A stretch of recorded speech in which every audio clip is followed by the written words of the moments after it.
You were not meant to be a slave to the grind. You were not meant to trade your life force for money. You can escape gravity.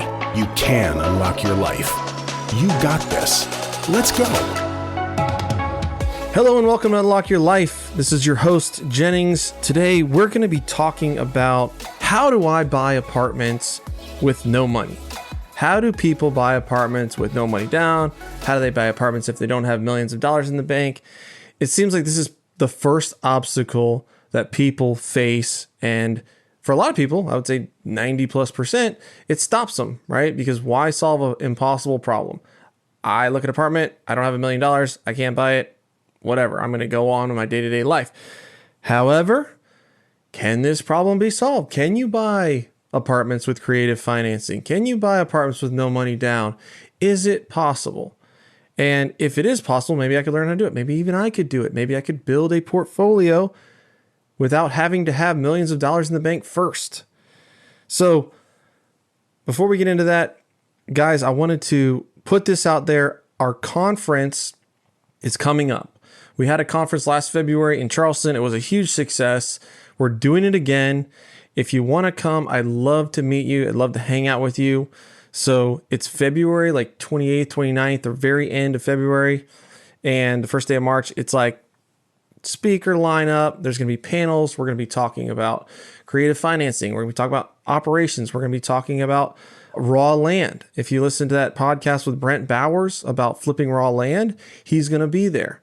Tim Vitale is going to be there. There's going to be some deal room members that have closed hundreds of doors there that you can network and meet. And there is no replacement to getting in the room, shaking hands, meeting people, building those connections, because you really are one relationship and one deal away from a completely different life. It may seem like that's so far out in the future, but these are the ways that you can bring that closer through what you're doing right now, listening to podcasts, educating yourself.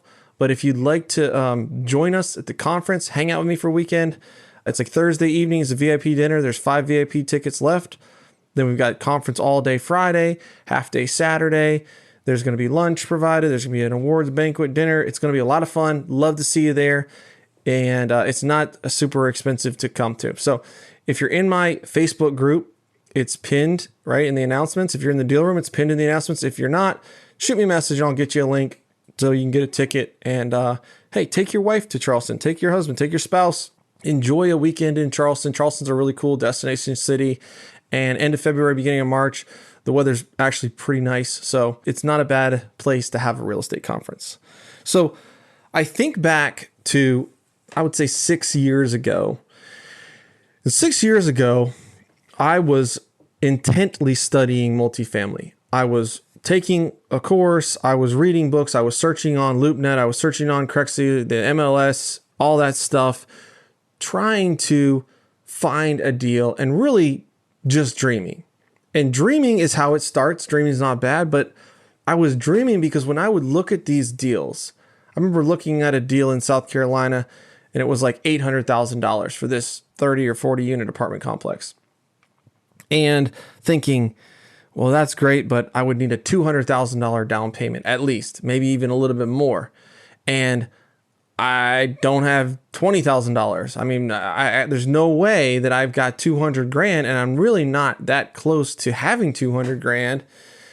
And so I'm just going to kind of settle with my trailers and my rentals and keep on saving up for the down payment on the next one.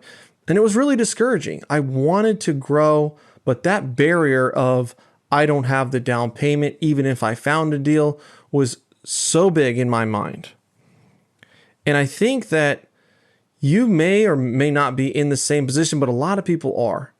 And this stopped me, right? I would sort of try to get excited, but I knew in the back of my mind that I didn't have the money, right? I would talk to people about maybe partnering up in a very vague way.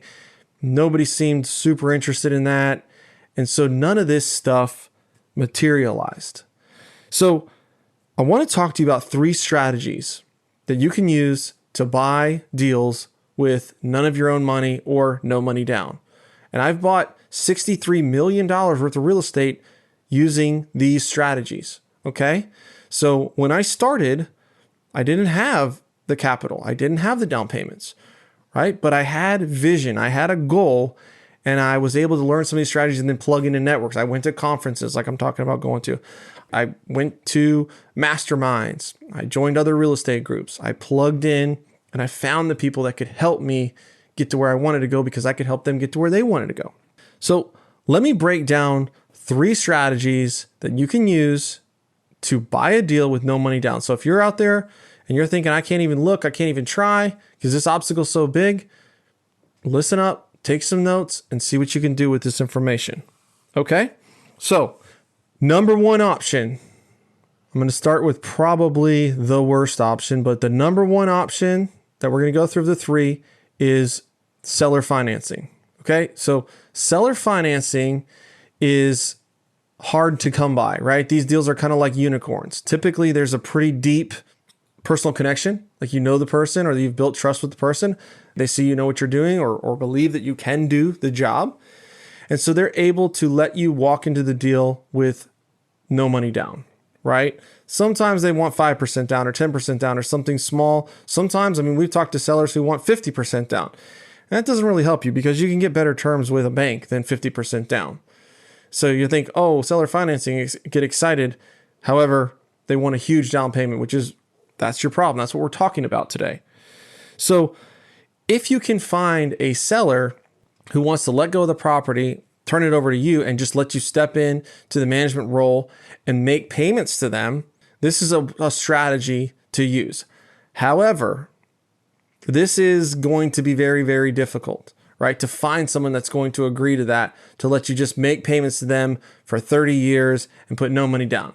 And you got to put yourself in the seller position, right? Would you want to do that to somebody? Maybe if you really knew them and you really trusted them and you didn't want to fool with it anymore and you could get a good price, you might be willing to do that. However, I would say 999 times out of 1,000, it's going to be a no. So I don't want you to go down this road thinking that, hey, I can just ask people to do no money down deals with me and they'll let me walk into payments. All right, that sounds good if you're selling courses and all this stuff, but is it really going to work in real life? There's a flip side to that, and it's basically the same concept called a lease option. So a lease option or master lease option is where you say, okay, you have a 30-unit apartment complex. I'm going to master lease this for $10,000 a month or $15,000 a month or whatever it is. So you don't have a mortgage, right? You're a lessee of the property, but I'm going to pay all the expenses. I'm going to do the taxes. I'm going to do the insurance. I'm going to pay the maintenance guys. I'm going to fix it up. I'm going to do whatever I have to do. I'm going to collect the rent, and you're just going to get a check for 10 or 15 or whatever $1,000 a month. And there's a period of time that this master lease option is good for. Maybe it's a year, maybe it's 2 years, maybe it's 5 years. And at the end of that option, then I can buy the property at an agreed upon price. And so the plan would be you buy a $3 million property that's collecting, let's say, $20,000 a month, and you're over the next 3 to 4 years, you're going to push the rents to $30,000 a month, and you're going to lower the expenses. And you can make your payment, you can pay your expenses, and then in 3 to 4 years, you can take that property to a bank who says, "Oh, you bought this property for $3 million; it's now worth $4 million. We will give you a loan of $3 million, and you can buy out that seller. Even though the property's worth $4 million." You're now able to buy it for $3 million because you negotiated a master lease with an option to buy at a specific price. And a seller is going to be a little bit more inclined to do that because if you mess up on the rents and you don't pay him, he can take the property back and hopefully you've improved it. You've improved the rent roll, you've improved the property. And so the risk for him is less than signing it over to you, signing the deed over to you. And then when you don't pay him, now he's got to foreclose and take the property back. And it's a big mess and it's a legal nightmare that takes him a year. He doesn't want to deal with that. So a master lease option allows you to kind of step into payments, improve the property, and then hopefully sell it for a higher price or refinance him out at a later date. Okay. So that's option 1. And not going to lie to you guys, those deals are few and far between. I would say those are kind of unicorn deals. Number 2, this is in the same vein, but much more attractive to a seller. And if it's much more attractive to a seller, you've got people that are going to do this type of deal. And I've personally done these types of deals 3, 4, 5 times. Okay, so I know it works. I know it's possible. I've done it. And this is where your seller becomes basically an investor or a lender in your deal. Okay, now there's multiple ways to structure this, and there's some legal ins and outs of it, and you need to consult with a little bit more qualified people than myself. But I'm going to give you the basic concept of how to do it so that you have this idea and you have this like creativity. And when you see stuff, you have this in your back pocket that maybe this option would work for this kind of deal. So let me tell you about a story. There was a guy who had a property and it was 40 plus units. Okay. He wanted $2 million or $2.2 million for this property, right? Straight up buy, it was probably worth 1.7, 1.8. So he wanted more than it was worth. The rent rolls were about $17,000, $18,000 a month, and there was some delinquency there, but he was not in horrible shape. It was fairly full, but very low rents and some deferred maintenance. Roofs were bad. Needed new metal roofs. There was leaking water lines. There were some tenants not paying. There was renovations needed, but it was okay. So what we proposed was that the seller partner with us basically on the deal as a debt partner. He wasn't an equity partner. Okay. So what we said was, hey, we will, you got to give us a price of 1.9. Let's do 2 million, but you give us $100,000 seller credit at closing so we can replace all these roofs or most of these roofs. And that was pretty good, right? Because now he's at 1.9. He wanted like 2 to 2.2. So he's pretty close to his strike price on what he wanted for the property. But here's the kicker.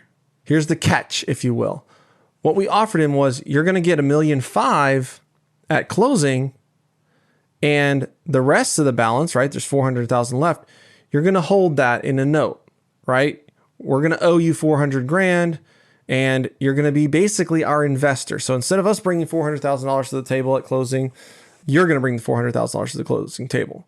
And it's essentially phantom money, right? Because we're bringing 1.5 and he's holding $400,000. Okay. So now we go to a bank. Bank says, yeah, we think the building is worth 2 million. We'll appraise it at 2 million and we'll loan you $1.5 million. All right. So they do the loan. We close on the property. Seller gets paid 1.5 million and we still owe him $400,000. And we negotiated, I think, a 3-year term with an option to extend for another year or two if we needed it. And the interest rate was 4%, something pretty reasonable. And it was interest only. So we're paying these payments every month. We're paying our debt payment at the bank of the 1.5 million. And, we're paying the expenses. And so when we first took over the property, there really wasn't much cash flow to be had. However, this property had potential. So we got to work. We replaced the roofs. We fixed up some of the units. We started getting market rate. We started pushing that rent roll up. And so if you fast forward 2 years, now we're collecting $32,000 a month. So we went from $18,000 to $32,000 a month, and we are cash flowing now, right? But we still owe this guy $400,000. We're not cash flowing enough to pay off this $400,000, but we're cash flowing enough. So we go to a bank, and the bank appraises the property again. They say, yeah, it's worth $3 million, right? You were collecting about $18,000 to $20,000. It was worth $2 million. Now you're collecting 50% more. Property's worth 50% more. It's worth $3 million. We will loan you $2 million on this deal because we still have to cover that new debt. But if they loaned us $2 million, then we can pay off the initial $1.5 million. We can give the guy his $400,000, and we have $100,000 left over that we can reinvest in the property, or we can do whatever we want with it. And so this was a way that we utilized this. Now, in this instance, we actually put it under contract to sell. And so we put it under contract at $2.9 million, and we owe $1.9 million. And there's some closing costs and some other stuff in there. But it's actually able to net us around $900,000 to $1 million in a profit after paying him off, after paying off the debt, without bringing on investors, without giving up equity, and without putting our own cash in the deal. So this strategy is very, very effective. And how you can utilize this strategy is give the seller a couple of different options. And you can motivate the seller based on the price. So if you say, okay, I want to buy this for no money down or a lease option, maybe the price is a little higher, right? If he wants 2 million, you got to give him a little bit more, 2.1, 2.2. But in 5 years, you can sell it for 2.7 or 2.8, and you can make money with that way. Or if he does 100% financing, then you're going to give him, the best price, right? And then you have your low price, right? This is where we just do it traditionally. I'm going to get a loan, or I'm going to buy it cash. I'm going to put a down payment down, and we're going to buy this thing for, 1.7 million. Or we could do 2 million. You're going to get 75% of that at closing, but you've got to come along with us for the ride for a couple of years. We'll make payments along the way, and then we'll refinance it or sell it and pay you the balance. Okay, so this is a creative way to overcome that problem of how am I going to get the down payment? And this got to be disclosed to your bank. It's got to be on your balance sheet that you have this note. The seller needs to be like, he can be in the operating agreement as pref equity. He can be in the operating agreement as like mezzanine debt. You can do a promissory note that has nothing to do with the property, direct between you and the seller. But you got to keep it on the up and up. But it's not like residential mortgages where you're not allowed to borrow the down payment. Okay, so you do have to disclose it, but it is a pretty cool concept to do it if you do it right. The third way is through partnerships, right? You may think, man, everybody's broke. I don't know anybody. I don't know any millionaires. I don't know anybody that has money. Who would want to do this? There are people out there that do.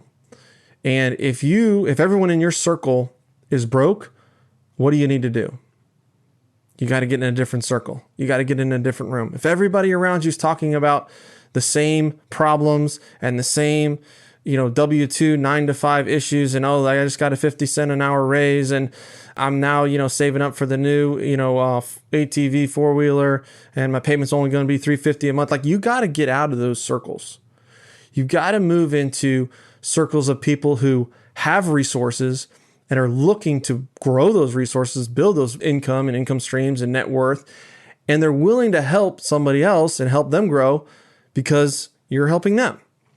And so this is where, let's say same deal, right? Let's say that the guy said, no way, I'm not giving you a $400,000 loan. I'll just sell it to you at 1.7. I'll take 1.7 straight up, but you got to give me all the money at closing and I'm walking away, wiping my hands of this deal.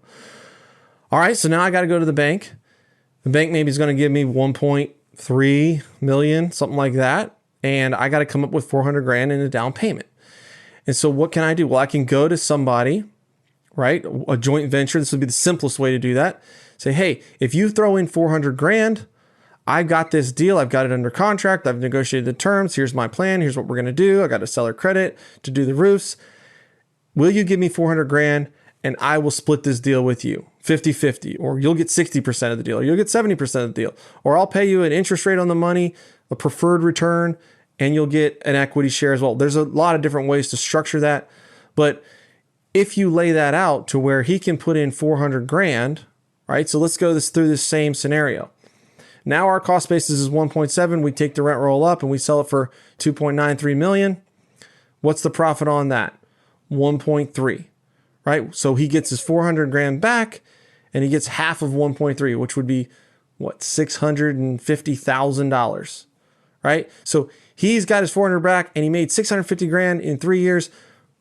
I don't know about you, but who wouldn't do that deal? If they were confident in the deal and they were confident in you, that's a pretty good return, right? And so you're also making $650,000 for no money in the deal because you negotiated a good price, you found a good thing, you worked your plan, you got the rent roll where it needed to be, and you sold it at a profit. And so this is where you can attract people like this, but you got to be around people that have some capital and have some money. You have to plug into those type of networks so that when they see something, they're not like your buddy at the bar on a Saturday night that's like, oh, that'll never work. That's not a good deal. I've seen those apartments, blah, blah, blah, and on and on and on as to why it won't work. You got to find people that know what they're doing and have capital and be like, yes, that is actually a really good deal, and I'd be interested in partnering with you on that. And one fish can, the tail can wag the dog. So conversely, you could go to 4 different people and throw in 100 grand each. Right now they have less risk. They've got less exposure. Their eggs are in more baskets.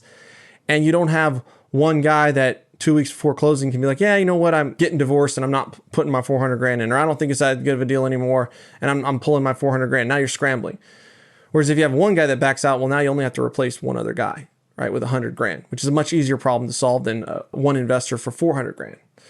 And you can break it down into 50 grand. You can do 8 people. And I mean, the more people, the more complexity and the more difference of structure, right? So when you get into a lot of different investors, you've got to do a syndication structure versus like a joint venture structure. The difference between those is a joint venture partner is actively involved in the deal. He's helping you and he is your partner versus a limited partner and general partner. The limited partner, their only role is to put in the money. And there's just a lot more disclosures to do that. It's like a 506B or 506C syndication. They have to be accredited investor or sophisticated investor. Sophisticated investor, really, there's not much requirements there. It's just, do they understand the risks of what they're getting into? Accredited investor is a little bit more difficult. They've got $1 million in net worth and assets. They're making $200,000 singly or $300K jointly. So there's some gates to the accredited investor side. But I'm getting a little into the weeds here. The point is, it's possible. The point is, it's $63 million of my assets possible. Every deal I've done, I've either done the seller financing with the seller as my partner, or I've done joint venture, or I've done the syndication. So I've done it with 1 or 2 people, or I've done it with 10 or 15 people, and we have closed deals in this manner, right? So money is an idea. And the thing that I was missing 6 years ago was my idea was clouded. My idea was all over the place. Well, we could do it this way, or we could do it that way. And I don't really know how I'm going to turn the property around. I don't really know if it's a good deal. I don't really know if it's like going to be worth X or Y or Z. And when you can cement those ideas into an actionable plan that's vetted, that you know what you're doing and you know how to execute it and you know you can execute it, this is where money starts to flow to you, right? Because money can be created out of thin air. We think about the example of the 40 plus unit. It was worth and sold for $2 million. Now it's sold for $3 million or $2.9 million. Where did that money come from? Well, it came from executing on an idea, right? It came from $1 million was created with no money down on executing on an idea. So what are the components of my idea? Well, I'm going to need to find a seller. I'm going to need to find the structure. I'm going to need to get creative and have him put in the down payment. I'm going to need to get a bank. I'm going to need a property manager. I'm going to need money for the renovations. I'm going to need a plan. I'll take it through there. I'm going to need can I get the rents there? What does the market bear?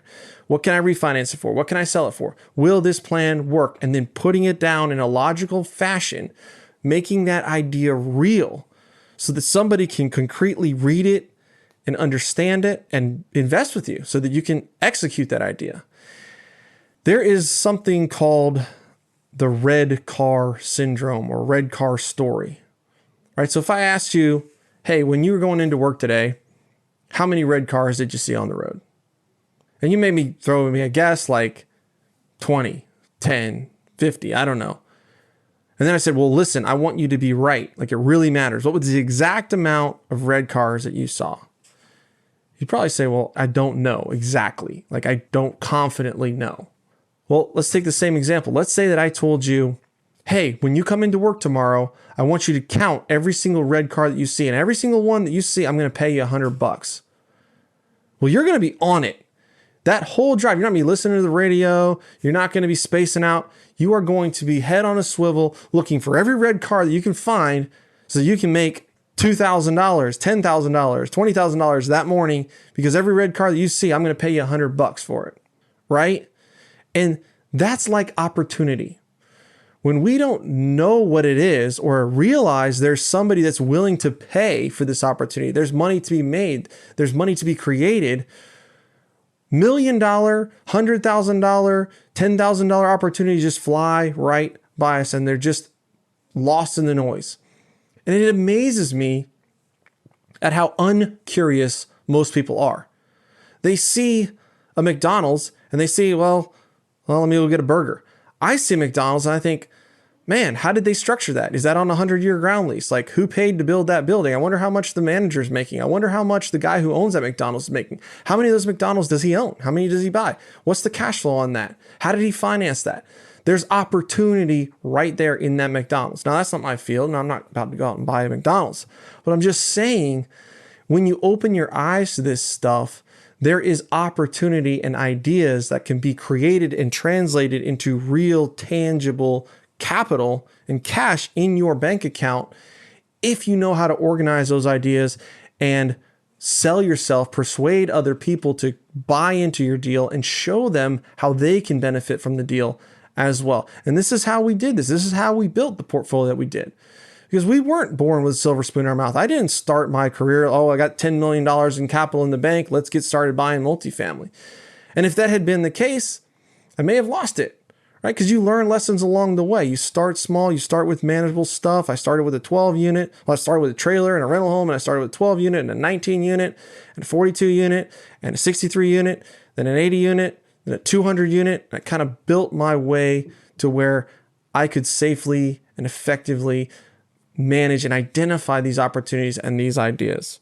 So organizing your ideas, solving a problem from somebody else can translate into money in your bank. And you're solving a problem for the seller, right? He wants $2 million and the market's only saying it's worth 1.7.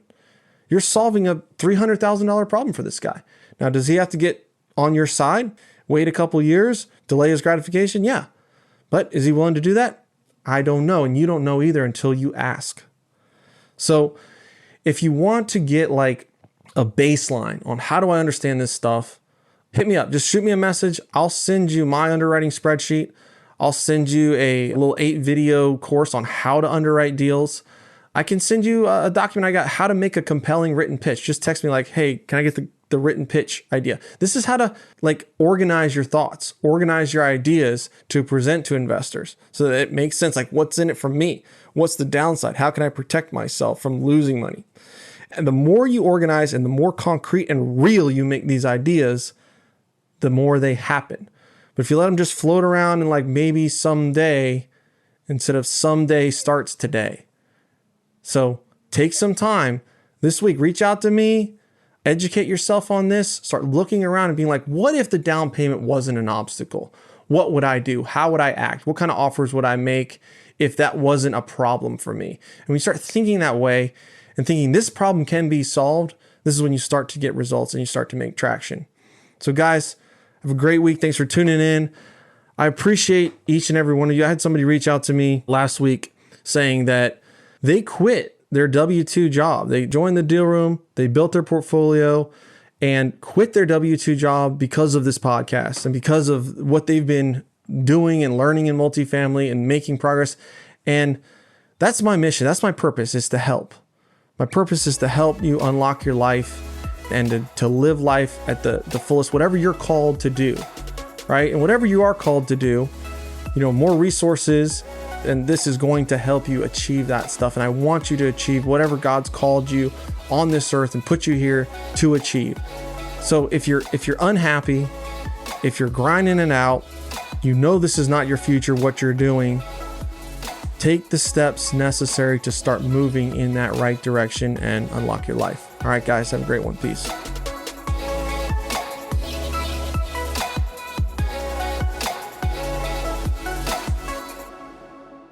This is thepodcastfactory.com.